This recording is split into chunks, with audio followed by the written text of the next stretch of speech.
Hey guys, hi. ಇವತ್ತು ನನ್ನ friend ಎಲ್ಲಾದರೂ ಹೊರಗಡೆ ಹೋಗೋಣ ಅಂತ ಹೇಳಿದ್ಲು. ಸರಿ, ನನಗೂ ಇನ್ನೇನಂತ ಕೆಲಸ ಇರಲಿಲ್ಲ ಅಂಥೇಳಿ ನಾವು ಬಂದ್ವಿ ಡಿ-ಮಾರ್ಟ್ ಬ್ಯಾಕ್ ಸೈಡ್ ಲೊಕೇಟ್ ಆಗಿರೋ ಮಿಶ್ರಾ ಟ್ರೇಡಿಂಗ್ಗೆ. ನಾವಂತೂ ಬೇಕಂತ ಬಂದದ್ದಲ್ಲ, ದಾರಿ ತಪ್ಪಿ ಬಂದದ್ದು. ಎಲ್ಲಿಗೋ ಹೋಗೋಕ್ಕೋ ಇಲ್ಲಿಗೆ ಬಂದಿದ್ದಾಯಿತು. ಬಟ್ ಬಂದು ನೋಡಿದ್ರೆ ಮನೆಗೆ ಬೇಕಾಗಿರೋ ಫರ್ನಿಚರ್ಸ್ ಎಲ್ಲ ತುಂಬ ಆಫರ್ ಪ್ರೈಸಲ್ಲಿ, ಲೈಕ್ ಹೋಲ್ಸೇಲ್ ಪ್ರೈಸಲ್ಲಿ ಸಿಗ್ತಾಯಿತ್ತು. ನಿಜವಾಗ್ಲೂ ಶಾಕ್ ಆಯಿತು.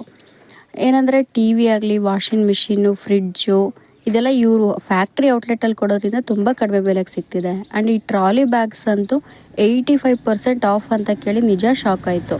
ಆ್ಯಂಡ್ ತುಂಬ ಗಟ್ಟಿಯಾಗಿ ಚೆನ್ನಾಗೂ ಇತ್ತು. ಮತ್ತು ಮೇಲೆ ಫಸ್ಟ್ ಫ್ಲೋರಲ್ಲಿ ಹೋದರೆ ಅಂತೂ ಸೂಪರಾಗಿತ್ತು. ಕಬೋರ್ಡ್ಸು ಮತ್ತು ಸೋಫಾ, ಕಾಟ್ಸು ಎಲ್ಲ ಚೆನ್ನಾಗಿತ್ತು. ಕಬೋರ್ಡ್ಸ್ ಅಂತೂ ಬರೀ 4000ಇಂದ ಸ್ಟಾರ್ಟ್ ಅಂತೆ. ಚೆನ್ನಾಗಿತ್ತು. ಮತ್ತು ಆಫರ್ ಚೇರ್ಸ್ ಕೂಡ ಇತ್ತು, ಮತ್ತು ಕೂಲರ್ಸ್ ಕೂಡ ಇತ್ತು. ಚೆನ್ನಾಗಿತ್ತು, ಇಷ್ಟ ಆಯಿತು. ಆರ್ಡರ್ ಮಾಡಿ ಪೇಮೆಂಟ್ ಮಾಡಿದ್ರೆ ಅವರೇ ಪೋರ್ಟಲಲ್ಲಿ ಕಳಿಸ್ತಾರಂತೆ. ಚೆನ್ನಾಗಿತ್ತು. ನಾವು ಆರ್ಡರು ಮಾಡಲಿಲ್ಲ, ಪೇಮೆಂಟು ಮಾಡಲಿಲ್ಲ. ಓಕೆ, ನೆಕ್ಸ್ಟ್ ಟೈಮ್ ನೋಡೋಣ ಅಂಥೇಳಿ ಬಂದ್ವಿ. ಸಡನ್ನಾಗಿ ಅವರೇ ದುಡ್ಡೆಲ್ಲಿ ತೊಗೊಂಡೋಗೋದು ಹೇಳಿ. ಅಲ್ಲಿಂದ ನನ್ನ ಫ್ರೆಂಡ್ ಮನೆಗೆ ಬಾರೆ ಅಂತ ಕರೆದ್ಲು.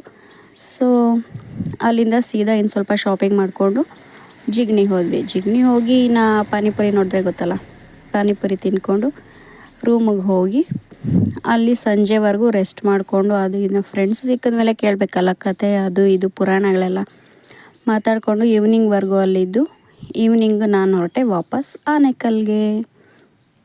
ಜಿಗಣಿ ಅಂತೂ ಸಿಕ್ಕಾಪಟ್ಟೆ ರಶ್ ಇರುತ್ತೆ. ಸಂಡೇ ಬಂದರೆ ಎಲ್ಲ ಜನ ಓಡಾಡಿಕೊಂಡು ಜಾತ್ರೆಗಿಂತ ಜಾಸ್ತಿ ಅನ್ನಂಗಿರುತ್ತೆ.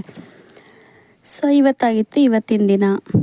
ನಾಳೆನ ಭರವಸೆನ ಕಳ್ಕೊಂಡೆ, ಇವತ್ತಿನ ದಿನನ ಮುಂದೂಡೋಣ, ಏನಂತೀರಾ?